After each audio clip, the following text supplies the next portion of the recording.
आप लोग अच्छे होंगे। आपकी कृपा से मैं भी बहुत अच्छी हूँ और घर परिवार में सब लोग बहुत अच्छे हैं और आप लोग के आशीर्वाद से सब कुछ ठीक चल रहा है। और अभी वीडियो थोड़ा मैं बना रही हूँ, 5-6 दिन पे ऐसे बनाती हूँ, थोड़ा टाइम नहीं मिल पा रहा है, कोर्ट वगैरह में जाना पड़ रहा है। और पिछले वीडियो में जैसे मैंने बताया था कि बेटा हुआ था, घर में बहुत खुशहाली मनाई गई। और फिर जैसे हमने लव मैरिज शादी किया था तो ससुराल आके रहने लगे थे, तो बेटा होने के बाद जब 100 महीना हुआ तो फिर सास ससुर ने सब कुछ किया, हम लोग की शादी करवाई रीति रिवाज से जैसे होता है, सब कुछ उस तरह हुआ। और फिर हम लोग अच्छे से रहने लगे सब लोग। और फिर हर लोग के जीवन में, हर लोग की ज़िंदगी में, या शादी करके लड़की ससुराल गई, उतार चढ़ाव तो आता ही है जीवन में, हर किसी का आता है, चाहे वो लव मैरिज हो या माँ बाप कर रहे हों शादी, तो हर लोग की ज़िंदगी में उतार चढ़ाव तो आता है। उसी तरह हमारे भी जीवन में उतार चढ़ाव आया और सबको फेस करते हुए जीवन को काट रहे थे। अच्छे से कट रहा था, खुश से, मतलब ये नहीं कि कोई दुखी थे, अच्छे से जीवन कट रहा था। घर में खुशियाँ थे, कुछ गम भी थे, परेशानियाँ भी थीं, लेकिन इंसान का दुख परेशानी तो जीवन का एक हिस्सा है, वो तो आता ही है, उससे इंसान को घबराना नहीं चाहिए। तो कभी हम भी नहीं घबराए और सब कुछ अच्छे से चल रहा था। इस तरह करते करते 2 साल बीत गए और 2 साल 2 महीने हुआ तो फिर मैं दोबारा पेट से हुई। और घर में जब सब लोग को पता चला, हस्बैंड को भी पता चला, हस्बैंड भी बहुत खुश हुए। क्या बोले चलो एक बच्चा था, एक और आ जाएगा तो 2 लोग हो जाएंगे। हमने कहा इस बार आप नहीं बोलेंगे कि बेटा चाहिए कि बेटी चाहिए, तो हंसने लगे। तो कहे कुछ भी आए, कम से कम 2 लोग हो जाएंगे, अपना आपस में खेलेंगे, भाई बहन हो चाहे भाई भाई हो, जो भी हो, जो ऊपर वाला देगा वही तो लेंगे।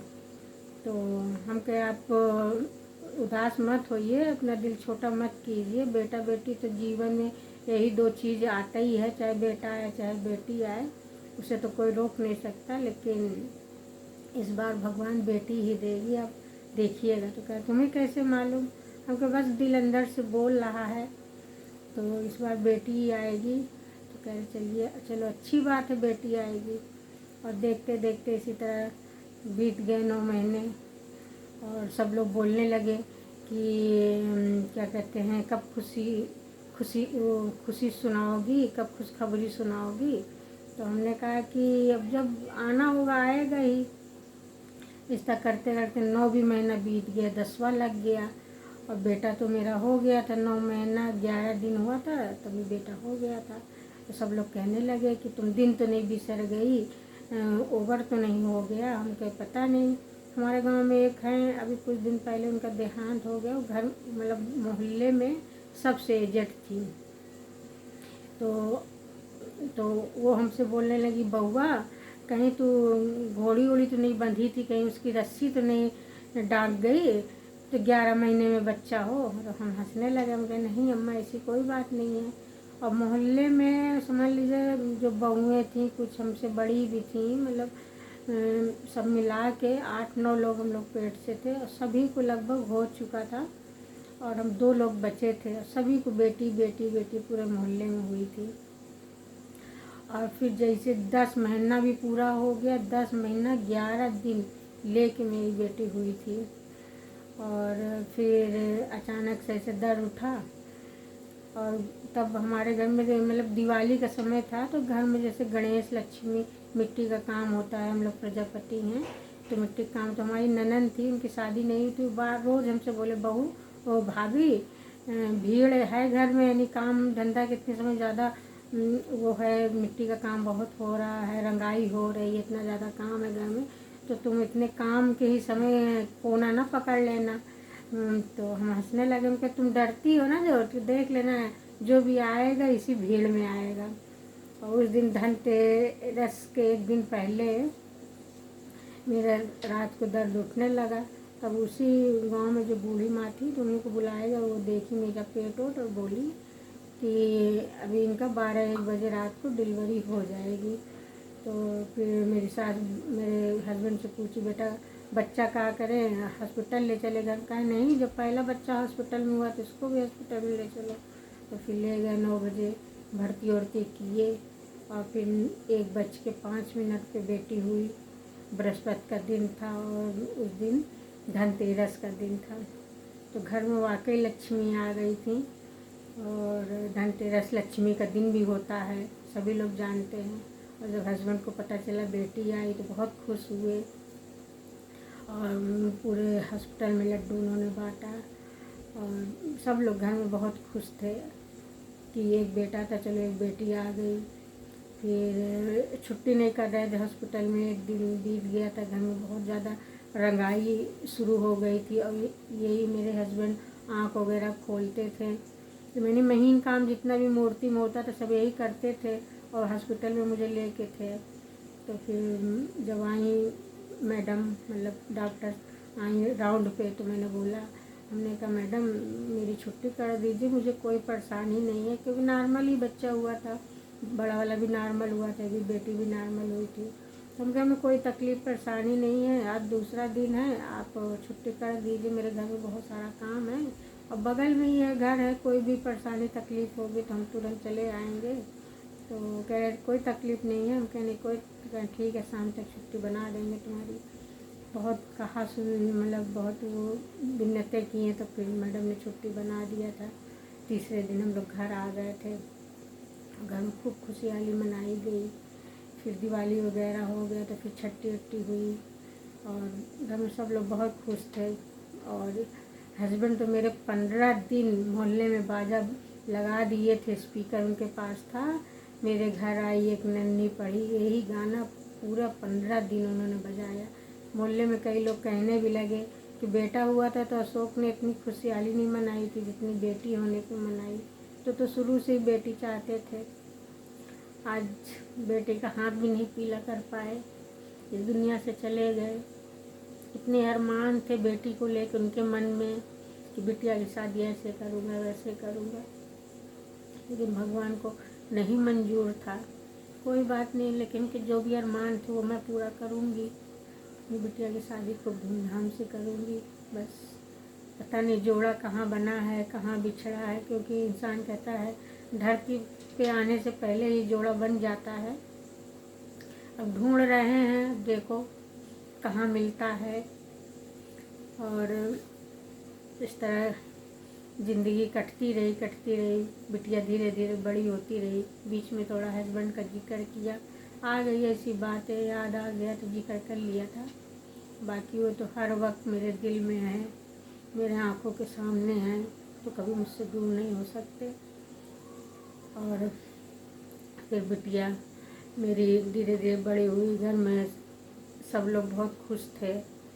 और क्योंकि जैसे मैंने बताया था देवर ननद सब लोग थे, छोटे छोटे, किसी की शादी नहीं हुई थी।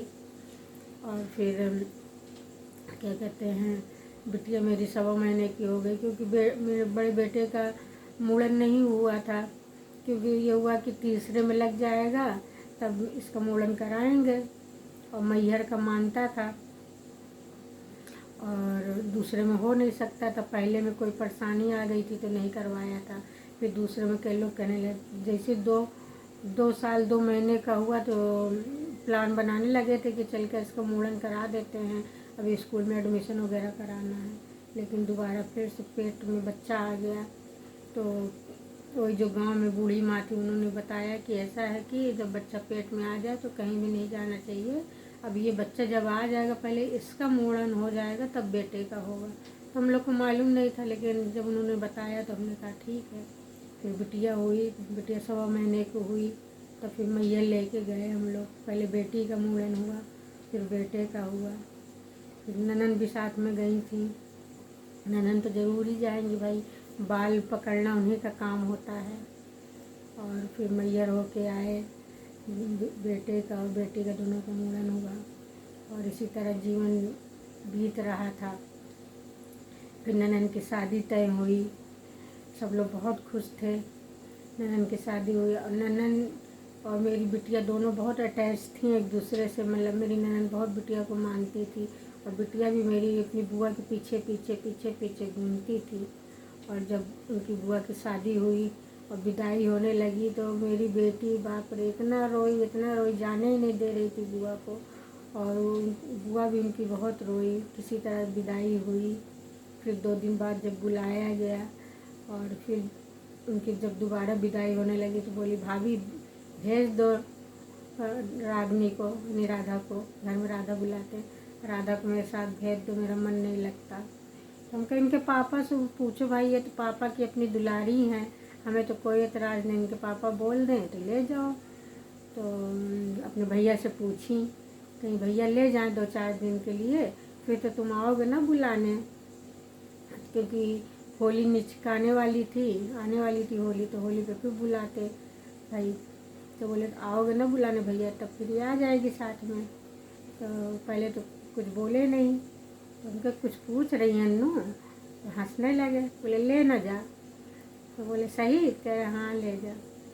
तो फिर ले के गए इनकी बुआ अपने ससुराल, और वहाँ पे एक दिन भी ना रोई मम्मी के लिए ना पापा के लिए। इतना बुआ से परिचित थी, इतना बुआ को मतलब वो करती थी, बुआ के आगे पीछे घूमती थी, तो एक दिन भी नहीं रोई। और फिर 1 हफ्ता 10 दिन बाद गए इनके पापा बुलाने अपनी बहन को। तो देख के अपने पापा को खूब खुश हुई, नाचने लगी, पापा आ गए करके। और फिर बुला के ले आए बिटिया को भी, अपनी बहन को भी। इसी तरह जीवन बीत रहा था। और अब इसके आगे की वीडियो हम आपको बताएंगे, जब दोबारा वीडियो बनाएंगे तो उसमें बताएंगे। और बहुत गर्मी लग रही है, पंखा बंद करके वीडियो बना रही हूँ, क्योंकि पंखे की आवाज़ आने लगती है तो वीडियो सुनने में अच्छा नहीं लगता है। तो पूरा पसीना पसीना चेहरा हो गया है। तो अभी इसके आगे की मैं आप लोग को अगले वीडियो में बताऊँगी। और मेरे कहानी को आप लोग सुनिए, समझिए मैं क्यों बताना चाहती हूँ, क्योंकि आज जीवन में इंसान के साथ क्या क्या बीतता है कोई जानता, लेकिन अगर देखें तो हर इंसान के पीछे एक कहानी है। तो आप लोग मेरी वीडियो को लाइक कीजिए, लोगों को पास शेयर कीजिए, अच्छी लगे तो कमेंट में लिखिए। Thank you, bye bye.